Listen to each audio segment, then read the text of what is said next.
Al tikre alichot et la halachot. On est le 27 aujourd'hui, Rabotai, dans la date hébraïque.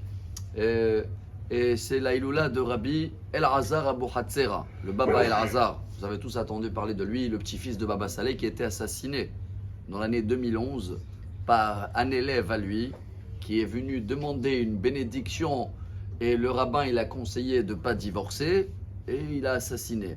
C'est incroyable. Attends, tu vas aller voir le rabbin pour avoir un conseil. Il te donne le conseil que c'est le chemin de Dieu. Et c'est ça la suite. Toute la famille Abu Hatzera, c'est des géants. On ne peut pas comprendre aussi pourquoi et comment. Mais je crois qu'il y a un message qui concerne aussi ces 3 semaines, qui est très connu. Hein. C'est dans le Talmud Yoma, dans la page 23, si je me rappelle bien. Là-bas, il y a une histoire que vous savez que les Kohen, tous les matins, il fallait prendre un petit peu des cendres qui restaient sur l'autel et le sortir. Et c'était une grande ségoula pour la Parnassa. Donc, il y avait toujours une course. Et le Kohen qui arrivait en premier, c'était lui qui a gagné la mitzvah de la journée. Mais jusqu'à qu'un jour, la Gemara, elle raconte, il y avait 2 Kohen, ils étaient dans la même ligne. Un, il a pris un couteau pendant que l'autre, il était en train de le dribbler. Et il a assassiné. Mais ça ne se termine pas là. Hein.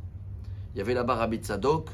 Et vite, ils étaient voir le papa de ce Kohen qui était presque mort. Et il a dit, vous inquiétez pas, il n'est pas mort, c'est bon, le couteau, il est pur, hein, il n'est pas impur. Et la Gemara a dit, ça veut dire qu'il mettait en priorité les règles de couteau et de pureté avant quelqu'un qui est en train de se faire assassiner là. Donc il y a quelque chose qui ne va pas dans l'importance, dans les choses dans la vie. C'est lié à notre paracha aussi. Vous vous rappelez avec Gad et Réhouven, ils ont dit à Moshe, nous on ne veut pas rentrer en Israël parce qu'on en a plein de troupeaux. On veut rester ici pour la Parnassa et après on va faire des écoles pour les enfants. Moshe il a dit non, d'abord c'est des écoles pour les enfants, après la Parnassa.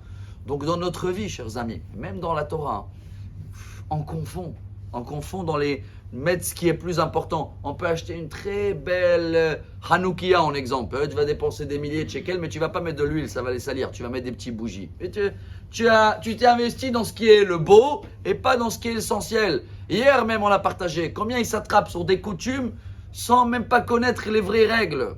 Alors, chers amis, c'est très très important pour nous ce message à comprendre dans la vie.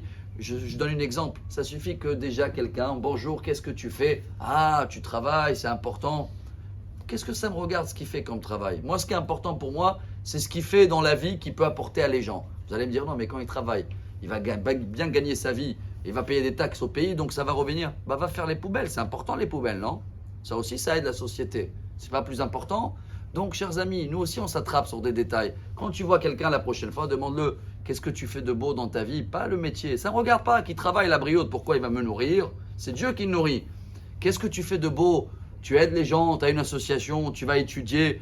Ça, c'est l'essentiel dans la vie. Tout le reste, c'est du tmanik. Et combien de fois on s'attrape sur des choses qui ne sont pas importantes? Et voilà, chers amis, c'est incroyable. Ce monsieur qui vient demander une bénédiction, Bracha, il va l'assassiner. C'est quoi ça? Qu'est-ce qui se passe? Voilà les 3 semaines où on est toujours dans cette période dure. J'espère qu'on va comprendre un petit peu mieux le message et faire passer les choses essentielles dans la vie, ou même les choses essentielles dans la Torah.